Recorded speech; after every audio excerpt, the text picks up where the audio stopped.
What's up, you guys? Sean Ross Sapp here for the Fightful.com podcast, September 12th edition, post Monday Night Raw. This show brought to you by DraftBeast.com. Go to DraftBeast.com for the most fun you will have playing daily fantasy sports. You can join their Goon Games where you pick the most penalized players. You play games where you pick the worst teams possible. Much more difficult than one might expect, my friends. Also, check out On It. Go to our podcast page over at Fightful.com. Click any of those podcasts, and you'll see that On It link. Check out their great supplements, their great equipment, their great apparel. WWE superstars like Bayley, Cesaro, Seth Rollins, Triple H all use it. Also, the unknockoutable UFC fighter, CM Punk, will also be is also a user of On It. Guys, no Rob McCarron tonight. He is MIA. However, Alex Pawlowski will be joining us in moments, rather. But we have Monday Night Raw to talk about tonight. We have a lot of stuff to talk about. Unfortunately, no hat eating on this show. None at all. But, yeah, Monday Night Raw tonight, it really dragged for me until the final segment. That to be expected out of Roman Reigns and Kevin Owens, really. But WWE kind of swerved us. And I like it. I love it. Some people would be like, maybe a little disappointed in my line of work if they got worked hard by the likes of Rusev and Lana, but good. It made it unpredictable. A lot of people still thought that Rusev and Lana were on vacation. They're not on vacation. They're not on their honeymoon. They are chilling backstage at Raw, waiting to attack Roman Reigns. Good. They needed to set up something else, but this really makes me wonder, will Triple H ever even factor into this? Like, there has to be something. There has to be some sort of resolution. I'm okay with them waiting a little bit. I'm okay with them taking some time. I'm okay with them letting it play out. But I'm very interested to see how Triple H factors into this the more he's gone. Because the more he's gone, it makes me just keep wondering and wondering. So, yeah, Monday Night Raw. Like I said, Alex Pawlowski will be joining us very shortly. But, yeah, this Monday Night Raw, let's go ahead and get it started. We kicked off. Well, actually, before we get into Monday Night Raw, I want to talk about Vince McMahon. Vince McMahon got hurt training. 71 years old, this guy. Don't know what he was doing. They said he was training. I assume he was lifting weights. He's got to undergo surgery, and he's going to be back in the office Wednesday. He was not at Raw tonight. I asked around, and I was told he wasn't. He's not at Raw tonight, not going to be at SmackDown tomorrow, but he will be back in the office Wednesday, I'm told. Best wishes to him. There are also rumors that he's been a little upset over creative lately, and the guy has to realize it all goes through him. Ultimately, it all goes through him, so you can't be that upset with it. You can't be that frustrated with it. If you're the one nixing things, I remember it was Krista Joseph, who currently, he's one of the head honchos over at Lucha Underground. He told me that if you sent Vince McMahon 99 or 100 ideas, probably 99 of them would get shot down. That doesn't sound too promising. Not a good thing. Either way, we had Monday Night Raw tonight, and this had to follow a Backlash show in which many didn't expect to be excellent, but it was excellent. So WWE's got this Monday Night Raw episode sandwiched right in between their Cruiserweight Classic show on Wednesday. Speaking of programming note, I'll be bringing you a show with Showdown Joe Wednesday evening, and then myself and Alex Pawlowski will be bringing you the Fightful podcast, an abbreviated edition following the Cruiserweight Classic. I took a look at the schedule. I had somebody say the other day, when I say, I didn't know there was a show this Sunday, that I'm full of shit. Had no idea Cruiserweight Classic finals were this Wednesday. There's a lot of stuff going on. A ton of stuff going on. So, yeah, we are doing a post Cruiserweight Classic show. I think there's certainly a big enough show to mandate it, or to bring us a reason to give you a show and things of that nature. Alex Pawlowski, now here on the show, coming in clutch at the last minute. How are you, my friend? I'm doing well. Just got out of doing live coverage for Raw for 3 hours and pleasantly surprised.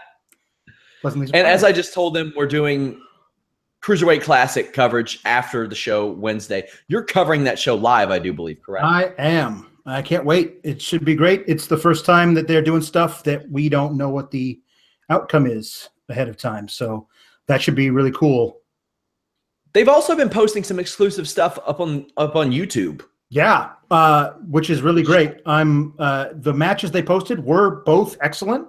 Another couple of great opportunities for those guys to show off and show that they deserve some contracts. One of them was a really cool match between Cedric Alexander and Oni Lorcan, who used to be Biff Busick. Was a great match.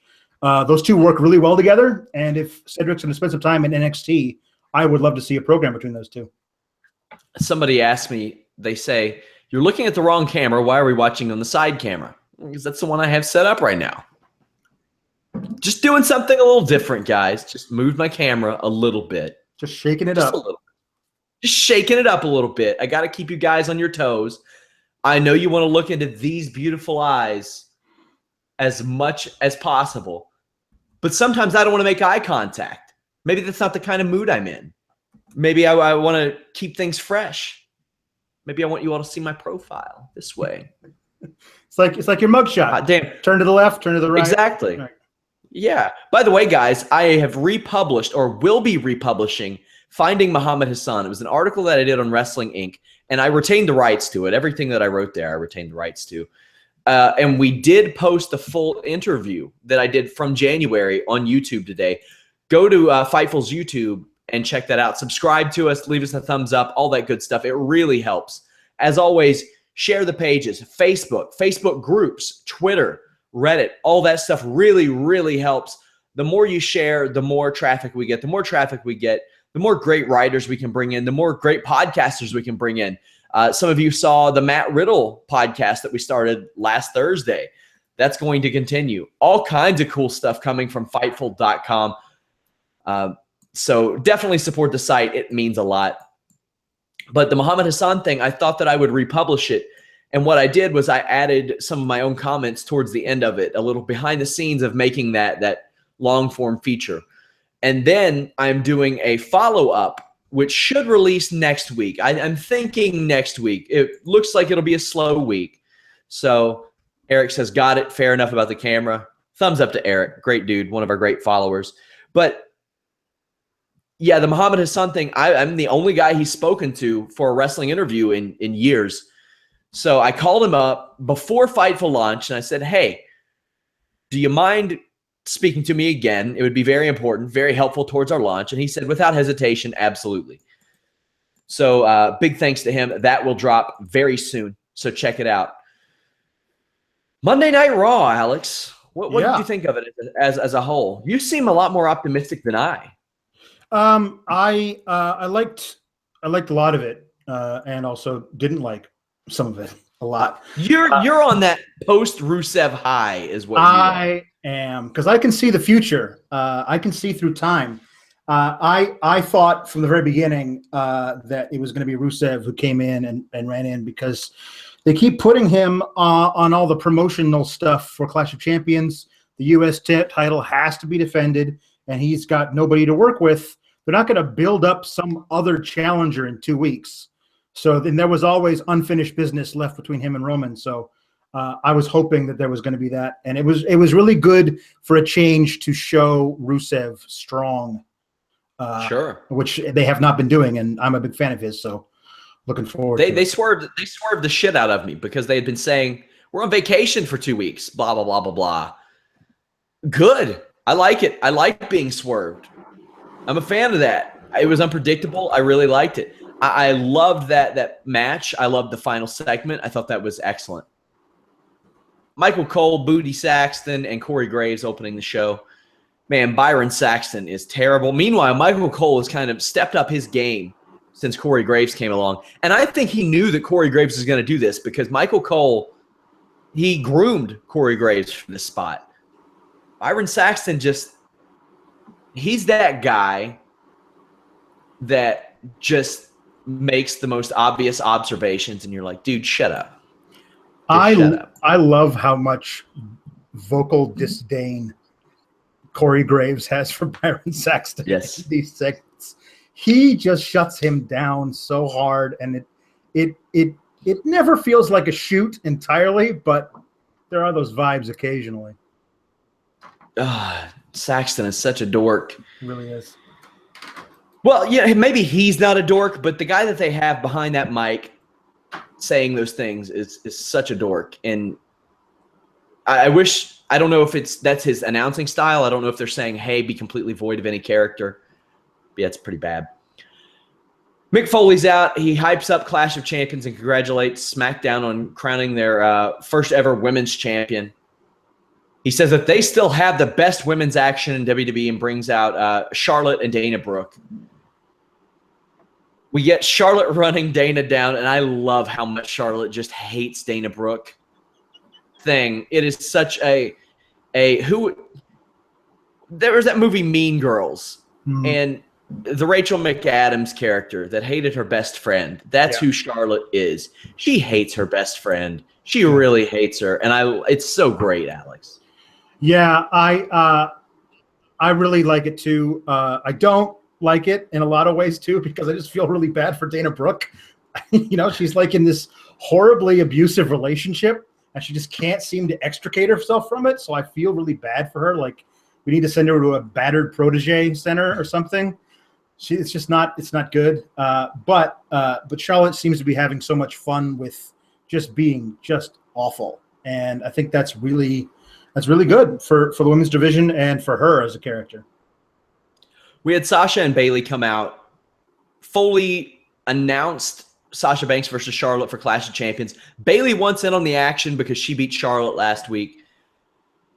Dana Brooke tries to step up and say something and ends up smacking Charlotte and getting herself involved in the match.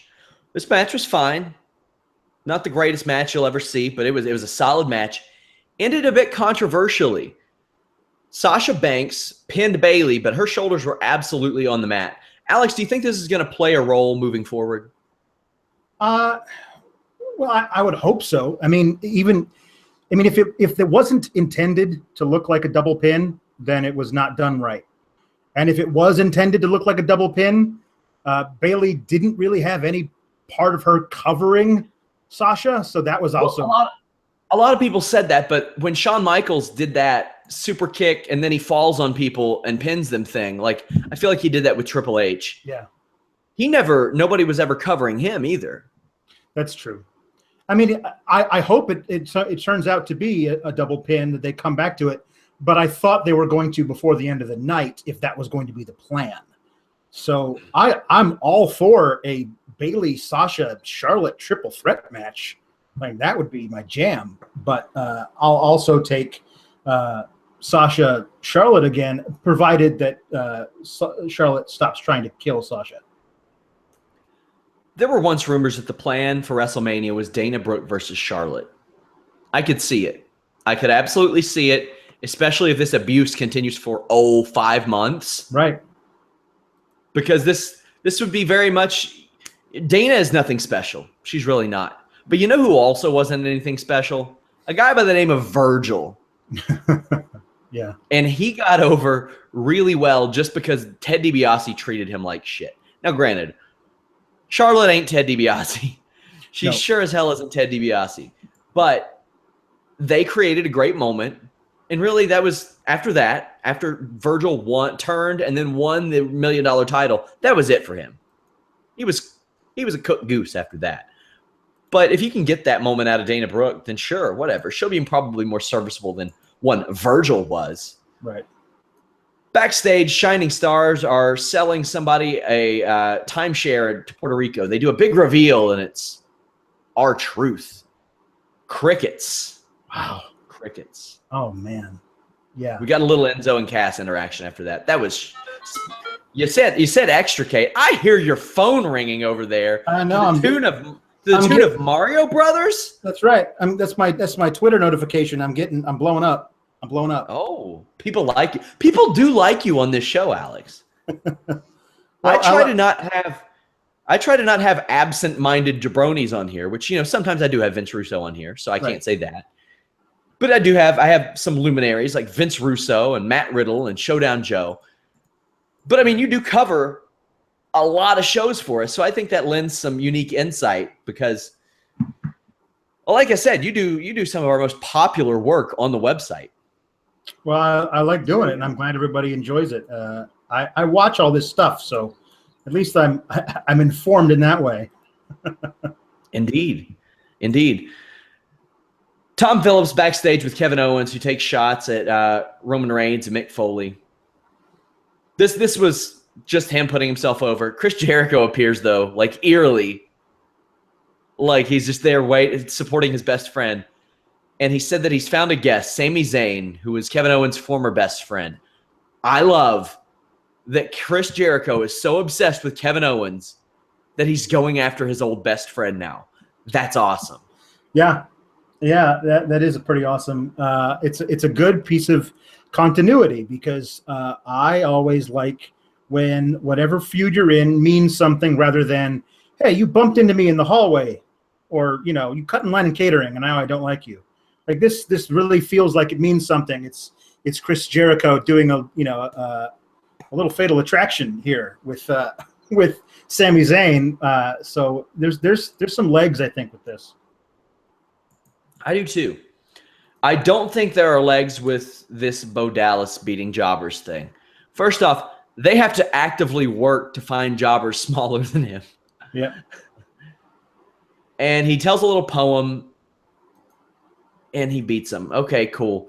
What I liked his old motivational speaker gimmick. I like that. I thought that was good. I think that he should have been the guy who went on an unlikely winning streak. I thought that was cool. Mm-hmm.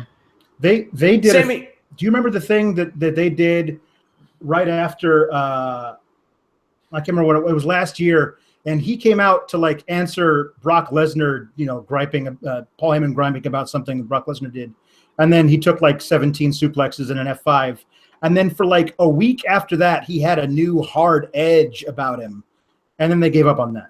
I'm all for him being a more serious character because, I mean, he was really great in NXT, and then he came to the main roster and they just kind of forgot about him. But whatever this is, I don't think it's going to work because the Andrew Dice Clay Hickory Dickory Dock thing is not going to go over, I don't think.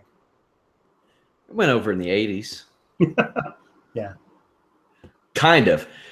Chris Jericho and Sami Zayn on the highlight reel.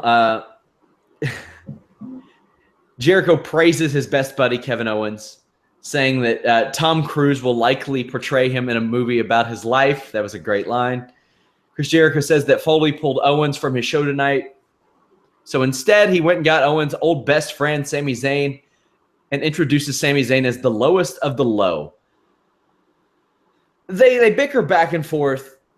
Sami says that Jericho is nothing but Owens' bitch, and then Jericho hits him with a code breaker and walks off. This is happening at Clash of Champions. Cool. I'm fine with that. That's a really good match to add to Clash of Champions, I think. Yeah. I mean, obviously not every match is going to be contested for a title. So if that's one of the non-title ones, I'm cool with that. I like the sucker punch with a phone as a new maneuver for Jericho. He could bring that out as often as he needs to replace his phone. Maybe his 2-year plan is up and he's going to get a new one. But yeah, by the way, I looked at our site metrics the other day, and it breaks down like a lot of stuff, like what kind of cell phone type that people are using. That's what Google does. Like 0.3% somehow viewed our website via Nokia. Oh wow! I didn't know Nokia still made phones, let alone ones that could access Fightful.com. Well, I think I had a Nokia that could access the internet, but it was not a smartphone. This was like 2003. So if somebody kept that around for a while, then maybe they're still gotten some minutes on that. I'm sure on their track phone. I'm sure I'm off on the percentage, but I saw Nokia and I was like, wow, I saw BlackBerry. Otherwise, it was like 49% Android, 49% iOS, and then like 0%. Something BlackBerry, things of that nature. We had Sheamus versus Cesaro, match number 5. Cesaro won. This, in my opinion, was the I don't want to say the worst because it wasn't a bad match, but the least of the matches that they've had thus far that I have seen. I do like that Cesaro won by cheating. I love it. I think that's great. What I like even more is that Corey Graves, who kind of portrays a heel, says, I don't care who it is. I like it when people do what they have to do. Yeah, I mean, I'm still old school enough to think, why are there even rules if not even the good guys are going to obey them? You know, Sure. just everybody, no matter, just if the ref sees it, that's fine. You can have your feet on the ropes. Well, listen, Alex, I like to think of myself as a good guy, as a good person. But the amount of cheating that I have done in my own gym to my own teammates during practice sessions is unbelievable. Been locked in an arm bar, looked at the door and said, is that Tim McGraw? Pulled a Cartman on them. And it worked, and I got out of the arm bar. There have been times where I fake tapped. Sure, I'm not as good as them. Whatever I got to do. There have been times when I said, did you hear that? The buzzer just sounded. And they're like, oh, okay. They let me go, and I put on a rear naked choke. You do what you got to do. I rubbed drywall in an 18-year-old's eyes one time that had top control. I hate to break it to you, boss, but you're not a good guy rubbing drywall in people's eyes. Hey, now. Hey, you know what? Maybe that's what heels are missing. The heels need to think that they're good guys. That's true. That's true. I like to think of myself as a good person, but I'm not above cheating. Yeah. Neither was Cesaro, and I like that. I like that he had to do it. Hey, Eddie Guerrero was a good guy, but I mean that was his whole gimmick is that he cheated. I lie, I cheat, I steal. Yeah. I want Cesaro to start coming out to that as his new entrance music. Oh God. I don't know about all that, but hey, he got the win. This is going all 4. He's going to win next week. They're going to fight at Clash of Champions. That's what's up. Stephanie McMahon is in Singapore. You buying that? Is she there? I don't know. Who cares? She's not at Raw. Hey, cool. They should have had her emasculate somebody by phone. Yeah, or via Skype.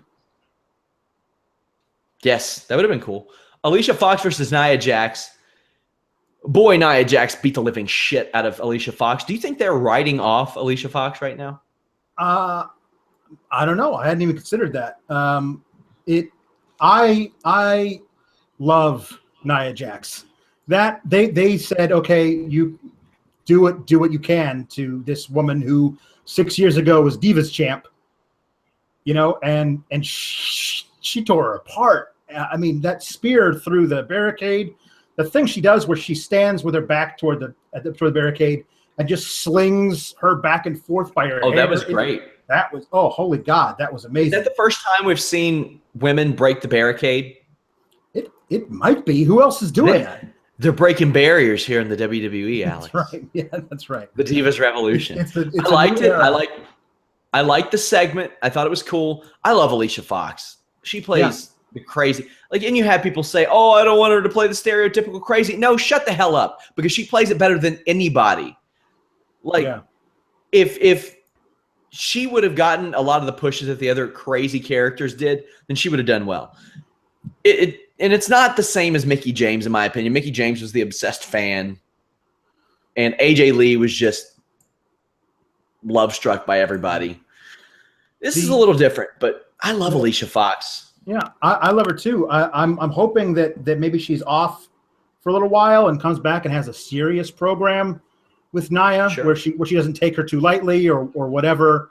The way they're building Nia, I don't know who hands her first loss. You know what I mean? Like it's pretty brutal the way she's handling people. Well, she got a big babyface reaction. Yeah. People really loved that. I did. I popped for it at home. Well, I mean, there was a guy named Goldberg back in the day that used to beat the living shit out of people and not talk, and he got over pretty well. Yeah. Not saying that Nia Jax is Goldberg, but the only woman that we haven't seen apart from Paige since the draft is Summer Rae, and I do not know what they're doing with her, but she might get sacrificed to Nia next. Hope so. Yeah. That should be fun. Either way, this is the best I think Nia Jax has looked in the main roster, and I hope Alicia Fox comes back and hits her with that sweet tilt-a-whirl backbreaker. You think she can get her up for it? Oh, man. I hope. Just once. It's legitimately the best tilt-a-whirl backbreaker in wrestling. It's fantastic. It's pretty great. It's unbelievable. A New Day come out, and I love their swerve. They're like, let's see the old day segment from last week. Psych. I love it because they shouldn't have people pitching to video segments anyway because it's lame as shit. It's so stupid. It's so unnatural. It's so whack. And I love that these guys were like, nope. We then got Luke Gallows and Carl Anderson against Woods and Kofi Kingston. We had a lot of people saying, well, why are they doing this now if they're doing it at the pay-per-view? Well, why not? If you got to extend it, sure, why not?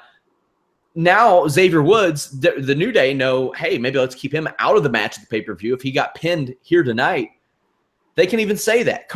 Xavier can say that. This match was not special. It was not great. Nope. There was nothing to it. It existed. Nope. The only thing of note for this entire segment I found was the idea of the New Day burning the footage of the old day. The fact that that WWE is willing to realize when they put something out that was straight toilet water and move beyond it and say, yeah, that was terrible. We're never gonna do that again. Okay. It's good because it shows that they're learning, Well, they haven't learned a whole lot because we had Jinder Mahal versus Jack Swagger up next. Now, I'll say this for Jack Swagger. Every time the man comes out, he gets a thunderous ovation because he has one of the great catchphrases in wrestling history. Yep. It works for him. And because of that, because of his affiliation, it's very much a Jim Duggan situation. Mm-hmm. Only Jack Swagger is much more talented than one Jim Duggan ever was. He worked as a heel, he worked as a babyface, but now he's losing to Jinder Mahal. And after the match, he breathed very heavily into a microphone. Jinder Mahal's doing some weird-ass peace gimmick. I almost thought they were going the Muhammad Hassan route, and I was like, ooh, maybe some people will Google Muhammad Hassan, and I'll get some hits off of this. No, not so much. Yeah. So first off, what do you think of this new peaceful Jinder Mahal? Well, it's better than what they were doing, which was nothing. And if they were doing something, he was coming out with part of his turban across his face. He looked like an ISIS soldier. It was not a good look. Did not work out very well. So I'm glad they're doing something different. He's the first time he's talked since he's been on the main roster. We had an ISIS sympathizer arrested in my hometown last week. Oh, well, in my hometown. For you. That's good. You've made the big time. Kind of terrifying, yeah. Yeah.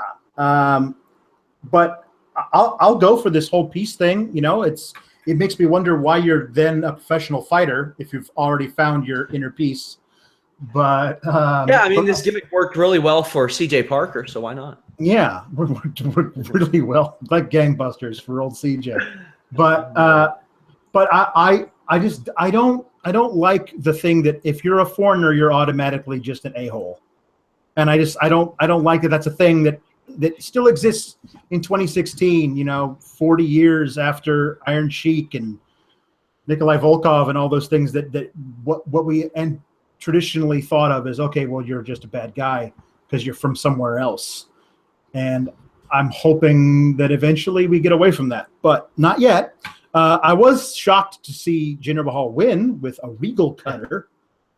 And he won clean too. He didn't cheat to beat Jack Swagger at all. So that heavy breathing segment with him and Phil Philbin in the back, that was the most interesting Jack Swagger has been in years to me.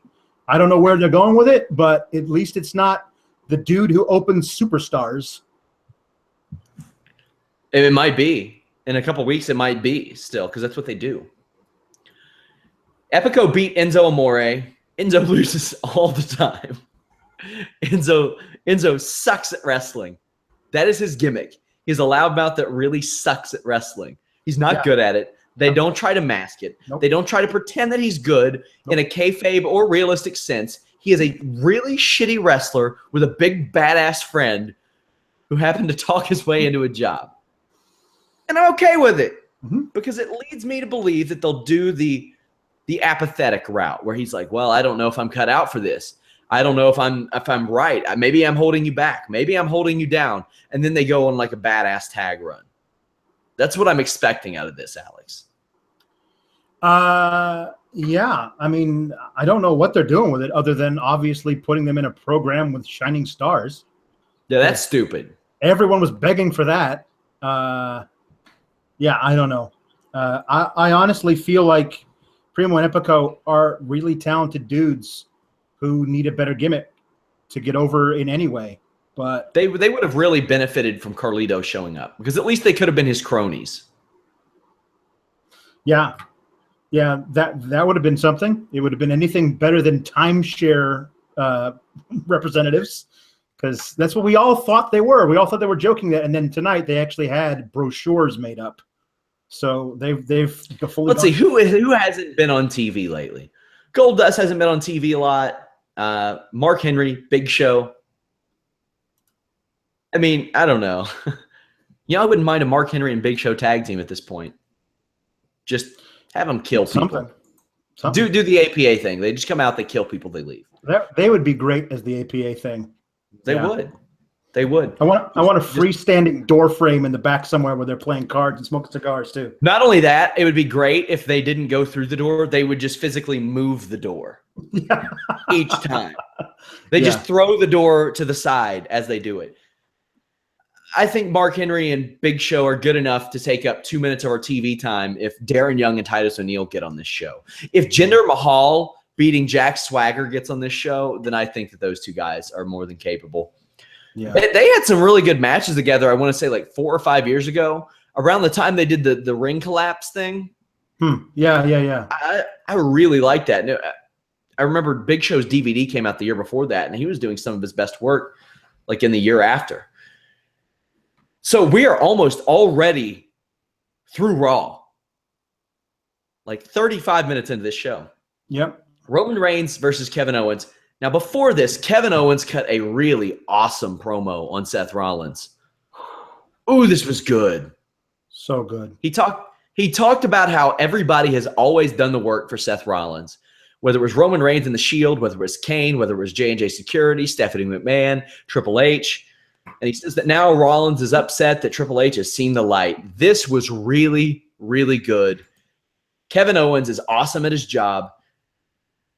I don't know who to cheer for. I don't know who to boo. I just know that I'm entertained by these two guys. Roman Reigns, Kevin Owens had their match. Seth Rollins got involved. Mick Foley restarted the match, but he said that there would be repercussions. Mick Foley did, rather. We don't know what those repercussions will be. What do you think they'll be, Alex?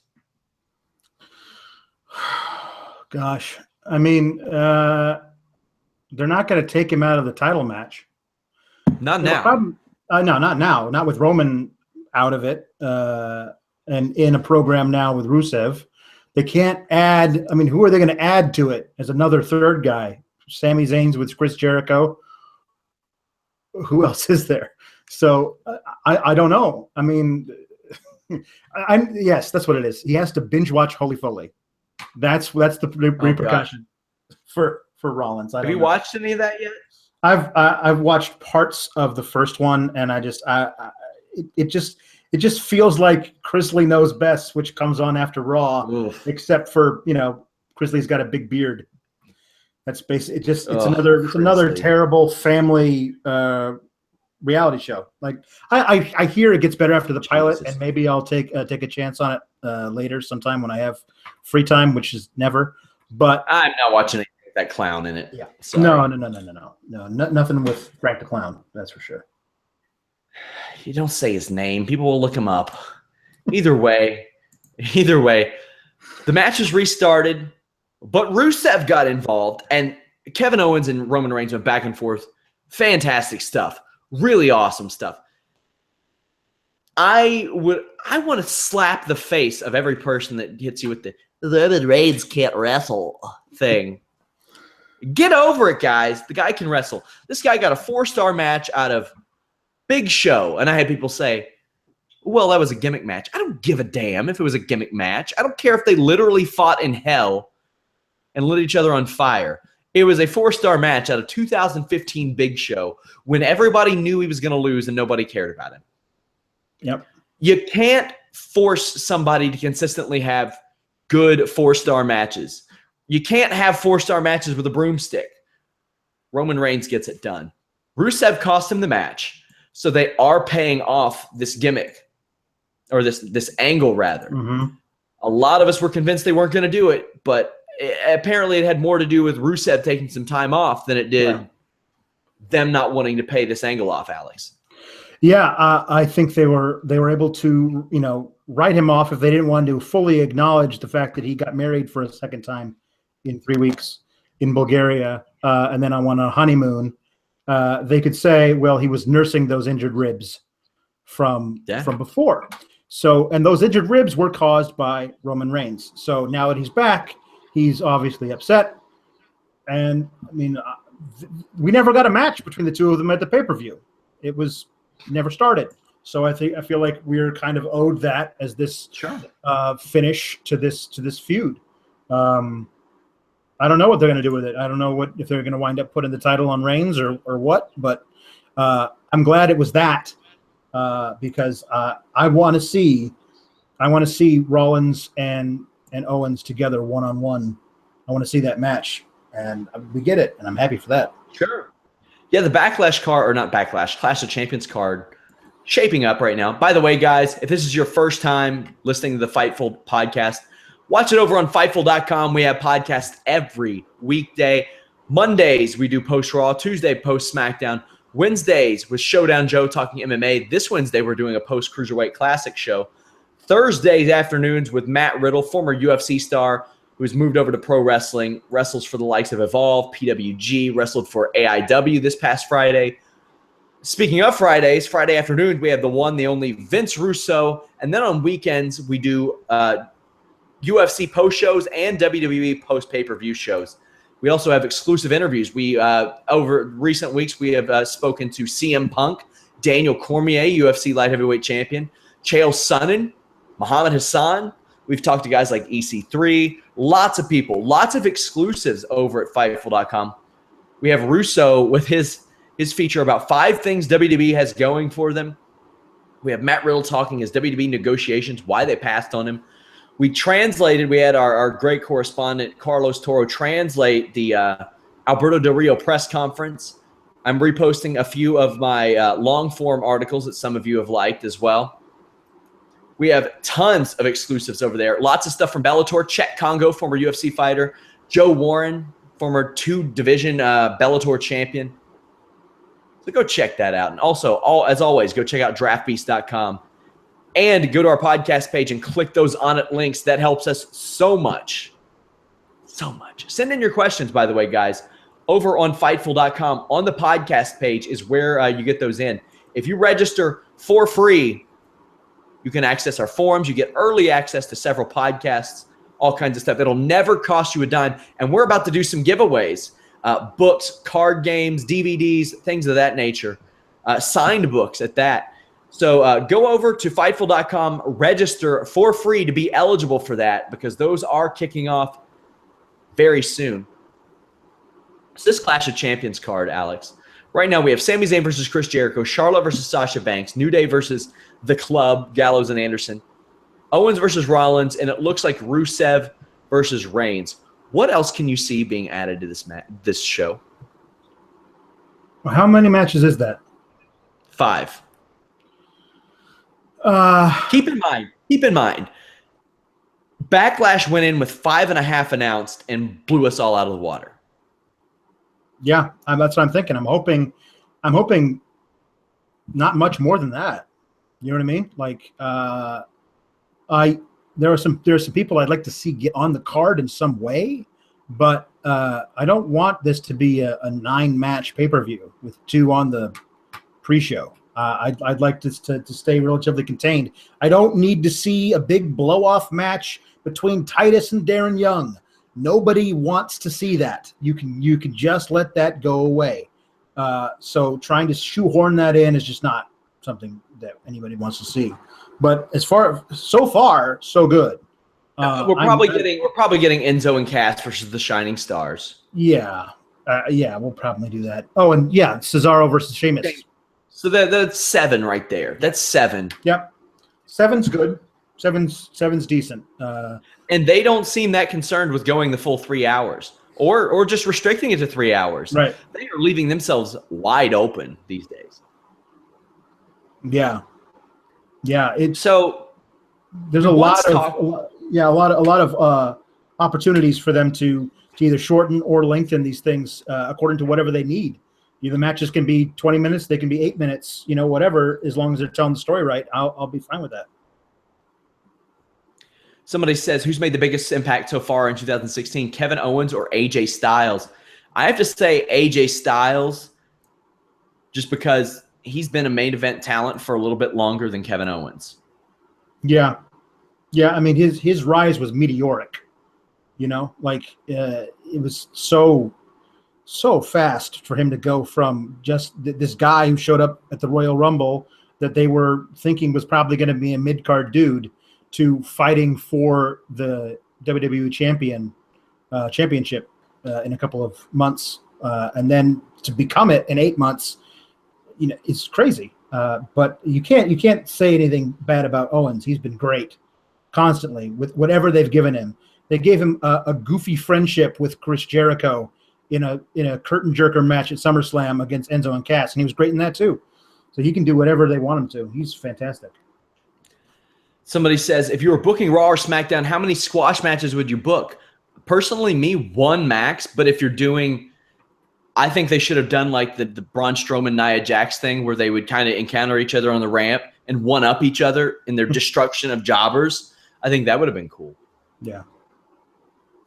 I wouldn't mind seeing Bo Dallas and Braun Strowman join forces as a crazy little guy, big guy squash tag team. That'd be kind of fun. I think that would be fun. That would be very fun. Somebody says, did you miss Titus and DY on Raw tonight? Hell no, I didn't. Were they on Superstars? I haven't checked. They were. They worked a tag match, not with each other, against each other. Oh, it was Neville and Darren Young versus Titus O'Neil and Curtis Axel because they hate us, or me because I have to watch it and write about it. Everybody else can just turn the channel or not turn it on. Let's be honest, Alex. I'm going to be very honest. Since you have worked here, I have not edited a single Superstars recap that you have done. Why would you? Why would you? That's how little is cared. It's the one thing. Yeah. It's the one thing I don't even bother opening. Yeah. I just know it's going to be a good report, and I know people are going to enjoy it, and I know that you're going to do the right type of writing, so I don't have to edit it. Yeah, well, thank you. Yeah. There you go. I give you leave to never have to read that stuff. That's how little I care about Superstars. Oh, yeah. Somebody says, is Donald Trump a lizard? I've seen no proof that he isn't. Yeah, he's going to have to take that wig off at some point. We don't know what's underneath. Is the government poisoning us with chemtrails? I've seen no proof that they aren't. I mean, I've certainly been ill a few times and can't attribute to anything, so possibly. Somebody says, what is the point of writing Alicia Fox off? She was gone until last week. Nobody will care if she vanishes again. Just a body to throw at Nia Jax and have her just kill. That's really it. Yeah, I mean, they'd have to give Alicia a connection to somebody else who can avenge her. If you're since she was trying to avenge her friend Ann Esposito, I don't know what to do with that. If you're trying to write her off, who's the next person who's going to wrestle Nia Jax? Somebody asks, anything interesting to do in Nashville? There's a lot to do in Nashville. Like, Nashville is one of the great cities in America, even if you don't drink. Like, I don't drink, and when I went there, I went to Strike Force Nashville, which is one of the all-time most boring shows in that company's history, but it had that crazy brawl. I was on no sleep, and my fight team made me go out with them afterwards, and I had a blast. Like, there are music bars everywhere. There's great food everywhere in Nashville. So yeah, sure, go there. Somebody says, what would you rather watch, tonight's Raw or every Twilight movie? Oh, tonight's Raw without a doubt. Yeah, without a doubt. Yep. It's not even close. Without a doubt, and twice on Sundays. Yep. I would rather scrub my gums with thumbtacks than watch one Twilight movie. I was going to say a barbecue grill brush, but yeah, thumbtacks too will also work of scrubbing your gums rather than watching Twilight. Yep. Yeah, I'd rather digest a Brillo pad than watch 1 minute of Twilight. Mm-hmm. Somebody says, Virgil mentioned on the Fightful podcast, go look at the music remix that Sam Roberts did of Virgil on his show. It's unbelievable, and you will not be able to get it out of your head. Somebody says, are you guys over at Fightful saving the segment of Rob eating his hat for some sort of pay-per-view? I haven't heard from Rob today. I hope he's okay. I assume it's technical difficulties, maybe some digestive difficulties, but I'm sure he'll be doing that on his own show, Shake Them Ropes, which you can also check out. But I hope he gets a hat sponsor or something of that nature. Like you gotta get a hat sponsor if you're gonna eat one. Nothing, no opinions on hat eating, Alex? Well, you predicted this last night. I did, but I will say, I said that he might miss today because he would have hat poisoning. So I'm hoping that's not the case because nobody wants to be prescient about predicting somebody's death. But however, I know that I absolutely would have gone for the nacho sombrero myself. Sure. I would have totally cheated and eaten the big hat full of nachos, but yeah, I mean, he can go with New Era if he wants, or something, a nice snapback, flat brim, something, get a nice sponsorship out of the whole deal. Somebody says, I'm excited for you guys to go over UFC Fight Night Portland card on the pod. Yeah, that'll be happening Wednesday evening with Showdown Joe. Somebody also says Cedric Alexander is one of those few guys where leaving ROH really helped him. Well, it helped out a lot of people. It helped out Daniel Bryan. It helped out Seth Rollins. Helped out a lot of people. But yeah, Cedric Alexander got in the best shape of his life after. I couldn't believe. I didn't know he could be in that type of shape. No. It was unbelievable. Somebody says, what's your favorite kind of sandwich? We're getting some random questions. What is your favorite kind of sandwich, Alex? I like a good Italian, something with salami capicola. Something like that, or you can't go wrong with a triple decker club, where it's like the one that comes with little toothpicks in it. The 3 slices of bread with the turkey and ham and bacon, lettuce and tomato. I'm a fan. We have a local Italian joint called Pasquale's, and they have the best turkey clubs. They're fantastic. Somebody, I don't have to answer this. I just want to share the answer on the board. Somebody says, "What's next for Bo Dallas?" Someone said, "AA." Man, that video was rough. I just felt so bad for that dude. Did not want that out there for everybody to look at. But which roster do you guys think the Revival would fit better on? SmackDown amidst a field of heel teams, or one of the top teams on Raw, and the heels to finally topple New Day from their title run? They seem like traditionally more of a SmackDown fit. Yeah. But I think those guys are really, really good and could adapt absolutely anywhere if they're not bare. Right. That's true. If they're given a fair shot at it, they're one of the best tag teams in the world. I really believe that. I would love to see them on SmackDown, just to have them feud with American Alpha for like 3 years in a row and have everybody else do other things. Like, they're so good together. I want more of that. But it's true that there are a lot of heel teams on SmackDown. I just can't see them in a match with the New Day. Like, you have to really wrestle the Revival straight up. And I just feel like there's so much hijinks. But maybe that's how you get the belts off the New Day, is you teach them a lesson that the hijinks aren't going to work on a team like the Revival, who will just beat you up. Yeah, I like the idea. The Road Warriors were always a street smart team. That's something that Animal talks about in their DVD. He didn't like people outsmarting them, type of thing. They were a street smart team, and I think that could work with the Revival especially. Somebody says, will Sean be at Funny Bone to see Jake the Snake in Cincy? No, I'll be right here on this podcast because it is on the 20th, I believe. Also, somebody says, how long until Reigns is prominently a main eventer again? Do you think he'll ever get there again? Yeah, absolutely. I think probably by the end of this year. If they turn him heel, he'll be a main eventer that minute. Yeah, sure. Absolutely. I mean, that's just the thing. Like, we saw how they turned the most boring tag team, part of his bloodline, the Usos, into the heels, and all of a sudden they're way more interesting than ever before. They have this great new arsenal of moves. I'm down with heel Usos immediately, and yet they still are going to keep Roman Reigns there. It's funny. I want I guess the next all together, both brands on the same pay-per-view is Survivor Series. I want to see a backstage segment where Roman runs into the Usos and their heels, and he's still trying to be a babyface. See how he relates to that. But I want a lot of those kind of things at Survivor Series, of guys reuniting like they did with the Club and Styles and Balor in that one little segment at SummerSlam. Somebody asked if there's a chance Jack Swagger will change his career. I want to see him try MMA. He's a little bit long in the tooth for that, but most heavyweights are. If he wanted to try MMA, I guarantee you Bellator would give him a chance. So there's that as well. Guys, if you all have not been to Fightful and you just check out these podcasts, go over there. We have 2 to 3 dozen news updates every single day. We have live viewing parties, more live viewing parties than any website, period.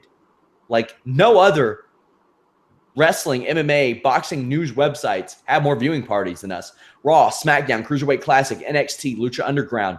What else? TNA, WWE pay-per-views, SmackDown Raw pay-per-views, UFC shows, UFC pay-per-views, boxing pay-per-views, Bellator shows. This weekend we had Pancrase, M1, I think M1, I can't remember, Cage Warriors. We got it all. Come there, talk some trash, enjoy the page. Also, get used to our forums. Well, don't get too used to them. We're overhauling them. We're doing a complete revamp of those. You all spoke up and we listened. We're making them more user-friendly, but you got to go over there and register to be eligible for our contests that we're going to be running. Lots of cool stuff there. Fightful.com. As always, guys, please share the pages. Facebook groups, Reddit, Twitter, all that stuff. It really, really helps us out. We're trying to do something different and special here. Somebody says, I never realized how tall you were until your wedding pics. I'm not that tall. I'm 6 feet tall. My wife is 5'2". So, yeah. Somebody says, Rob is gone because he is shaking them bowels. Man. Poor Rob. Poor Rob. We miss you, Rob. Alex, anything to tell the people before we go? You can get my reaction pieces, the Uncooked Raw reaction and the SmackDown React Down every week, as well as the midweek wrestling wrap-up, which we'll have this week. We'll have NXT, Cruiserweight Classic, Lucha Underground, and TNA. I'll write all those every week, as well as my Superstars and Main Event coverage. And then I do live coverage of Raw tonight, and I'm going to do it for the CWC on Wednesday. Immediately following, we're going to have a CWC wrap-up podcast. You can follow me on Twitter at Pawlowski the Fourth, PAWLOWSKITHE, the numeral 4TH. Also, guys, keep on the lookout. We have features coming up from the owner of the website, Jimmy Van. We will have the Vince Russo Raw review in text format tomorrow. More features from Matt Riddle. We have him again Thursday, Joe Wednesday, Russo again Friday. Russo and Joe write for us several times a week, and the only way to get those is to register absolutely free at Fightful.com. We want to bring you this premium content absolutely free, but we also want you to get used to using these great forums that we're going to have set up. Also, tomorrow, either tomorrow or the day after, Brandon Howard's, I had assigned him something to look at. I was curious as to how attendance and pay-per-view buy rates were affected the first time the WWE did a brand split. So he's going to be taking a look at that. If you've never checked out Brandon Howard's work, it's fantastic, guys. Remember, Fightful.com. Go subscribe to us on our YouTube page. Leave us a thumbs up. It really helps. Until tomorrow night after SmackDown, guys, we are out.